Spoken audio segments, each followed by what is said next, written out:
ஒரு அம்மாவும் ஒரு வயசு பையனும் போய் ஒரு படத்தை பார்க்கணும். ஒரு அப்பாவும் ஒரு வயசு பொண்ணு போய் ஒரு படத்தை பார்க்கணும். அவங்க ஒரு விரசம் இல்லாம, ஒரு ஆபாசம் இல்லாம அவங்க ரசிச்சு சிரிக்கணும் அந்த படத்தை. இப்ப எப்படி இருக்குது இந்த படங்கள்? உட்கார பார்க்க முடியுதா?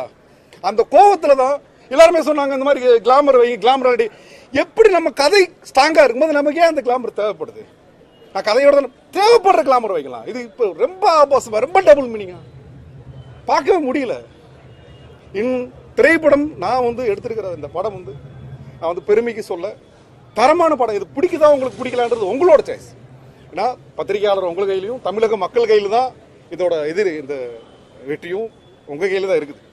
ஆனால் படத்தை சரியாக தயாரிக்கணும் என்னோட கையில் இருக்கு இல்லையா? நான் சரியான முறையில் நான் தயாரிச்சிருக்கிறேன். நான் இப்படி எல்லாம் நான் பண்ணி எல்லாத்தையுமே நான் கொண்டு வச்சேன்னா சின்ன படங்களை வாங்க மாட்டோம் அப்படின்ட்டு. போட்டிக்கு நான் என்ன சொல்றேன்னா, நீங்களும் வாங்க, நாங்களும் வர்றோம். நீங்க 500